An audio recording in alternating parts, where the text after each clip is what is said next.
Hello beautiful creative friends, it's Belinda and I'm here with a new project to share with you for the Confessions of a Paper Addict design team. Now this is going to be a little bit different. It's not a process video as such. It is probably more of a tutorial. So I know that in November lots of my creative friends like to work on a Thankful 30 project where they create a mini album with 30 days of things that they're grateful for or things that they are thankful for. I certainly can't take on a project of that magnitude right now, but life has been pretty challenging over the last, well, probably for most of this year. So I thought that this would be a good opportunity to just take a little bit of time throughout the month of November to document some of the things that I am thankful for. And the way that I'm going to be doing that is in a traveler's notebook. So this tutorial today is going to walk you through how I actually create my traveler's notebooks. And it's also going to be a little bit of a process where I'm starting to gather a few bits and pieces together just to prep to make it a little bit easier for me to put this together throughout the month of November without it taking a whole heap of time. So the cut file that I'm working on first of all is one of the new cut files in the store this month. This is the Stitched Thankful cut file, and I know you're not going to be able to see this on camera here because there's almost no contrast, but I have gone ahead and cut that from white cardstock. Now because I know that this is going into as a page into what is going to be my traveler's notebook, I did also get my silhouette to cut out the actual page. So if I tear this off now, that's going to be the size of the page that gets adhered into my traveler's notebook. And then if I get up close, you can probably just see there that I've got that thankful Stitched Thankful cut file. I've got it cut and it's got all the stitching lines on it there. I am also, as part of my prep for getting this album ready, I have also gone ahead and cut out a whole load of these. These are the border punches, or this is the border punches cut file. I've sized them down so that the width of each of them is going to fit into my traveler's notebook pages. And then I've already been through and pulled out some of the pattern papers that I want to use in the notebook, and these 4 cardstock colors just kind of coordinate with most of those pattern papers. It's probably not making a whole lot of sense right now, but as we work through and we come back, hopefully it will start to make sense a little bit more. So the first thing I'm going to do is I'm going to go and stitch around these words, and then we will get stuck into the tutorial. All right, let's hop on fast forward. Okay, so I told a lie. We are not hopping on fast forward. I have already gone ahead and stitched all around that thankful cut file, and I have also backed it with some pink patterned paper. That stitching did take me a little bit longer than I had thought it would, just because it is so, because I've shrunk the cut file down quite a bit to fit onto a traveler's notebook page. The stitching points are quite close together and really fine, and I didn't want to tear any of the paper, so I had to go really slowly with that stitching to make sure that I didn't destroy it. If you were working this cut file in a larger format, so more like an 8.5 by 11 or a 12 by 12, it would certainly be a lot faster to complete. And I can already see there I've missed one little stitch, but that's okay. Yeah, it would be a lot faster to complete because the holes would be further together and you wouldn't have to be worrying about tearing the holes open or the paper at any point. But that's it, it's all done. So what we need to do now is get started on making my traveler's notebook. I went ahead and I just picked out a pattern paper. Now this is from Rosie's studio collection, the name of which escapes me Unconditional. This is from the Rosie Studio Unconditional collection, so that's the papers that I've chosen for this traveler's notebook. So I chose this paper. I have trimmed it down from 12 by 12 to an 8.25 inch height. If you are using a patterned paper that has some directionality to it, you just want to be mindful about the direction of the pattern before you're trimming it down. So my 12 by 12 paper was like this before I trimmed it. If I had trimmed 8.5 this way, it would mean that when I fold it over, the pattern would be sort of potentially not the right way around. So that's what I've done it there. Don't need to worry about the width just yet, because we will fix that up once we have put the notebook together. I've also grabbed some white paper for the inserts. Now, I have been asked this question before, because I like to work on my pages outside of the notebook and then adhere them in. I use quite a really lightweight copy paper. And for those of you who are in Australia and are interested to know what it is that I use, it is from Officeworks, and this is the paper here. It's called the A4 Premium Digital Silk paper. It is got like sort of a shiny, glossy finish to it, which means it's pretty unforgiving when you adhere anything down. It won't come back up, but it is a really nice, thin, lightweight paper, but it's still quite strong, so it doesn't tear easily. So that's what I use to make my notebooks. But of course, you can use any kind of copy paper or any paper that you like. You can also use some patterned paper if that's more your style.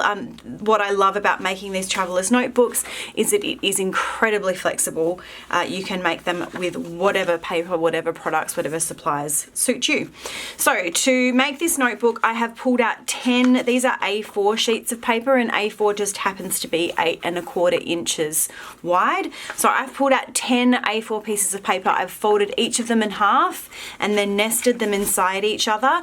10 pieces of paper, 10 sheets of paper gives me, sorry, not 10, I've pulled out 5 pieces of paper. 5 sheets folded in half gives me 9 open-faced spreads altogether. So that's going to give me 18 spaces for my thankful entries. And that should hopefully make sense in a little while. So I've gathered those together, folded them, nested them all into each other. Now I just want to make sure that they are nice and tight and nice and even. And then to hold it all together while I pierce the holes down the middle, I'm going to use these binder clips and just clip those down, so that will hold it together and prevent anything from shifting. Now, I'm fortunate enough to have one of these little tools, which is from We Are Memory Keepers, and it is specifically designed for bookbinding. It makes it very, very easy, but if you don't have one, it doesn't mean that you can't do this. What I would do if I didn't have one of these is I would take my ruler, and down where I've got that folded line already, I would mark out with a pencil where I wanted each of my holes, pierced holes to go, and then using something like a mouse pad or some piercing foam, I would then go and pierce all the holes along the seam. So I am going to jump off camera and put these holes into the middle, and then we'll come back and stitch it all together. All right, so I've zoomed in quite a bit here so that you can see the placement of my holes. Now, again, where you place your holes and how many holes you actually make is entirely up to personal preference. I know there are some people who will just do perhaps 5 holes spaced out evenly. The most important thing is to make sure that one of your holes is in the middle and that you've got at least 1, probably 2 on either side of it, just to give some stability to that spine. Now, for me personally, I actually like to have mine spaced quite close together, and I also like to have them quite close to the edge of the paper. And the reason for that, as I said, is that I work outside of the notebook and then I adhere pages in. So I want to make sure that the binding on my seam is nice and strong and nice and sturdy and isn't going to tear with the weight of the pages that I add to it. So to stitch mine, I use, this is just an embroidery cotton. I use a white embroidery cotton. It's quite thin. There's only 1 strand, and for me that works really well.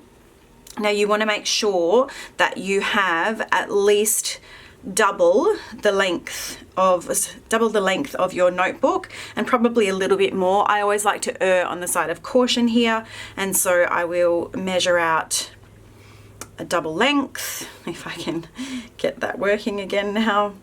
and then cut a little bit more off as well, because you do need to make sure that you've got enough to tie off. So I'm going to cut nearly 3 times as much. I'm not fussed. As you can see, I've got a whole roll of this embroidery floss here, so it's no bother if I end up throwing some in the bin. I'm going to thread that needle. And another choice to make, which is entirely up to personal preference, is where you actually have the knot that's tied in the twine to hold it together. So I know some people like to have it in the middle, in the center of their book, which leaves the spine nice and clean. For me personally, I prefer to have mine on the outside, because once I have completed some notebooks, I will be adding them into a notebook cover, so you're not going to see that part of the spine anyway. So with that said, if you are wanting your knot to go in the center of your book, you will start stitching from the inside of the book to the outside. But for me, because I want mine on the outside, I'm going to start stitching on the outside. And the first thing I'm going to do is I'm going to put my needle through that center hole, and I'm going to pull it through and leave, I'm probably going to leave about three or so inches just loose there, because I will need that to tie it off. While I'm stitching, I use my hand on the outside to just hold that in place.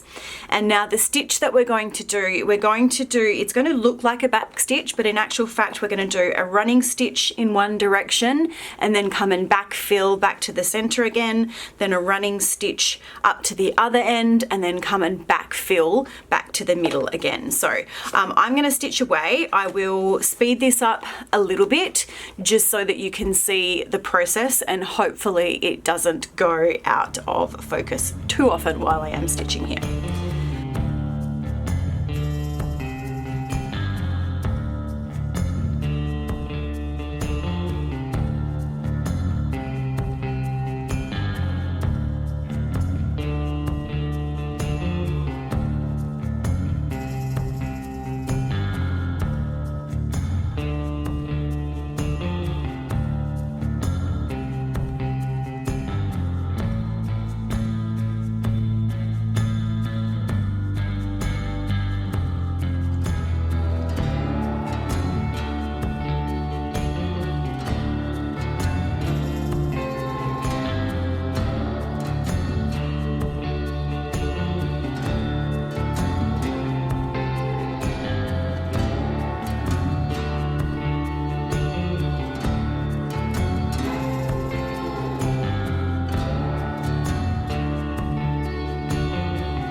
Okay, so I have now stitched all the way along. You can see a nice straight seam down the middle, and if I flip it over, you will see, hopefully, that I have got my stitching along both sides, and then there is just this small little gap here, and this is where I'm going to be tying my thread off into a knot.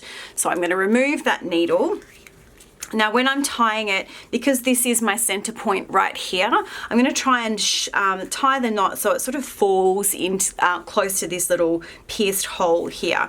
So for me, I like to tie my first knot, and if you can see, I've pulled it there so it's next to that hole.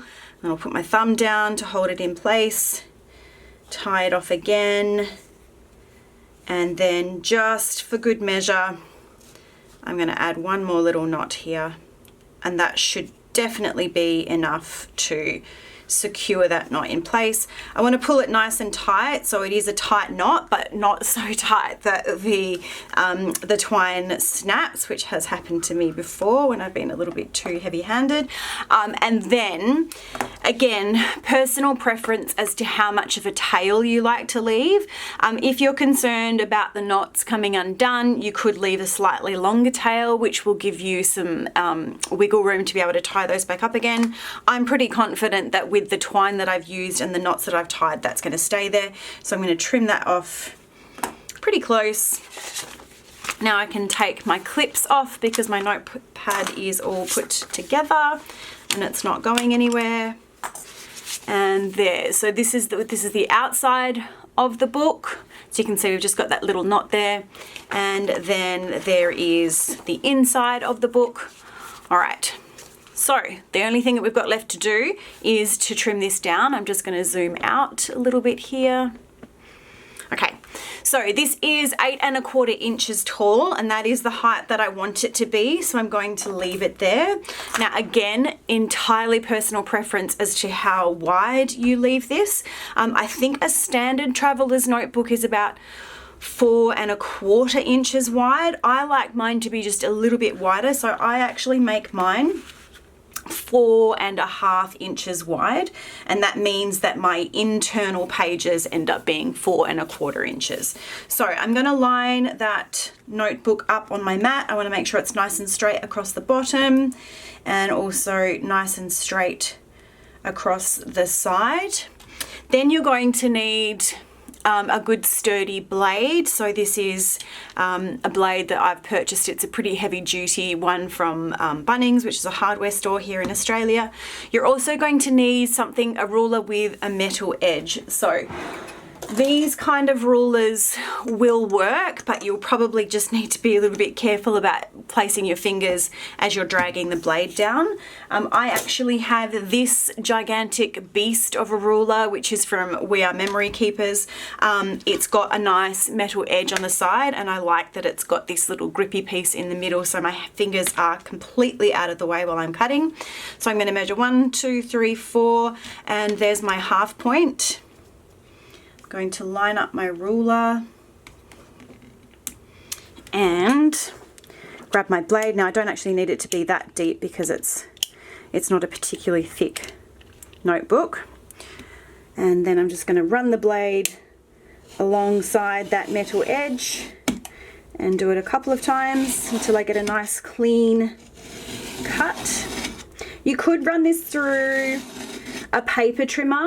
My only concern would just be movement in the notepad as you're running it through, and the potential for that to sort of leave you with a jagged edge or an uneven edge. That's why I like using the blade with the ruler, because it's nice and straight and it is nice and clean. That's a really nice clean cut. All right, so there is my traveler's notebook ready to go. Now we will hop on fast forward, and I will just talk you through the rest of the things that I'm doing to prep this little project to make it easy for me to complete through the month of November. Okay, so I know a couple of things about this project that I'm going to be working on. Number one, I know that it is certainly not going to be a daily project. I'm definitely not going to get 30 entries. I may not even fill the entire notebook. I also know that if it is too time consuming, I am not likely to get a whole lot of entries into this little notebook. So to try and simplify the process for myself, I've worked out a little formula for each of the entries. I have created a template over in Photoshop, and then I've been through the paper pack for this Rosie Studio collection, and I've pulled out a handful of papers that I really liked. And what I am going to do is I'm going to trim each of these down to 3½ inches square, and then they will be the mat for each photo that goes on to the entry. And now in a little while in this process video, you are actually going to see me put together my first entry just to show you what that format looks like. Having said that, if you are interested in grabbing a copy of the template that I have created in Photoshop, please feel free to go ahead and leave me a comment down below, and I will see if I can get that shared somewhere for you to use. It's pretty simple. The format is going to be a square photo at the top of the page. I'm going to be using those border punch cut files, which are also from the Confessions of a Paper Addict store. I'm going to be using those as a little divider between the photo and the journaling. And then underneath, I'm going to have a title and then some centered journaling. I am going to stitch a border around each of the pages because although I want to keep it quite simple, I also want it to have some visual interest. I want it to look pretty, and I want it to reflect my own personal style. If you have been watching any of my videos for any length of time, you'll know that there are a few key things that really speak to me and my personal style. I love adding texture. I love adding lots of layers. I love adding some stitching. And I also like things fairly simple and clean. So I've got all of those papers prepped, cut down into 3.5 inch squares. I showed you there my little dish with all of the border the border punch cut file pieces cut out, and now I'm going to work on my title page. So I had moved that thankful cut file towards the top of the page, knowing that I wanted to put just a little bit of information, typed information down below, just indicating what this particular notebook is all about. I wasn't really too sure what I wanted to do in the way of embellishing. Didn't want to go over the top. I didn't want to make it too busy. Like I said, I do like things a little bit clean and a little bit simple. So in the end, I've settled on this die cut piece. It's a really pretty little heart banner, and I like this because the colors in the heart are reflected in the colors of the pattern papers that I have chosen to use. I toyed with the idea of adding some florals because, again, if you know me, you will know that I love all things floral. And I play around with a few different pieces, just trying to see if there's somewhere that they might sit and they might look okay. But in the end, I push all those to the side and decide that I'm going to keep it nice and simple and just have that little banner. And my journaling. So my journaling for this one, I didn't use my typewriter. I actually typed it out at the same time as I created my first page and printed that off as well. And then I have just used my little trimmer to trim it down into strips, and I'm using a little bit of wet adhesive to adhere those down underneath the little banner. And the finishing touch here, I am going to take it away in just a moment, and I'm going to add a stitched border, which I'm going to get up close here. It takes a little bit to focus, but I've chosen a pale, like a buttery yellow thread to stitch around the border of that. And then just to fill in that tiny little bit of white space down the bottom, I've grabbed one of the puffy stickers. It's kind of like a tealy blue green sort of buffalo checked puffy heart sticker, and I've used some wet adhesive with that just to make sure that it's going to stay in place. Because it's not going into a pocket, I like to apply a little bit of extra wet adhesive to anything that I put down onto a traveler's notebook spread, just to make sure that it's not going to shift around if the adhesive isn't quite strong enough. So the only thing that is left for me to do with this page is to adhere it into my notebook, and I thought, hey, since it's more of a tutorial type video, why not leave this part of the process in so that you can see how I get these stuck down nice and straight. So I add some double-sided tape around each of the edges, and then I just pull off one of the corners and line up the opposing corner where there's no adhesive, and then I make sure once it's straight, I can peel off the rest of that adhesive, peel off the other 3 sides, and then I can lay it down nice and flat. I think I have a little bit of trouble with this particular tape, so I don't use my my ATG. I do use double-sided tape in my notebooks, and that is just so that it gives me the flexibility to get those in place, because as I mentioned at the start of the video, this paper, it's got kind of a glossy finish to it, and anything that I stick down, it stays stuck. There is no movement whatsoever. So here I am working on my first entry. I'm not going to show you me sticking it down, but I am just showing you once again where I place the tape. I'm going to flip that over. You can see I have printed it off. It's got the title. I thought about showing it to you, but then I was having trouble with the tape and decided not to. So I've got the title, I've got my journaling. I have also already run it through my sewing machine to add a pink border with some thread, and I chose a pink that matched that little border punch cut file there. I've grabbed one of the pattern papers that I just trimmed down, and I left a little bit of a white border around my photo, and then I'm going to put that little border underneath, adhere that down, and that will be it. That is as simple as these little entries are going to be, and it is going to be this way for each entry that is in my little notebook. As I said, if you're interested in getting a copy of the Photoshop file that I use to create this template, please feel free to leave me a comment below and I will find out a way to get that to you. But for now, I do hope that you've enjoyed this video and this tutorial. If you have any comments, any feedback, any questions, please go ahead and leave me a comment in the description box, a comment in the comment box below, and I will get back to you as soon as I can. I will leave it there for now and say thank you so much for watching, and I hope you have a great day.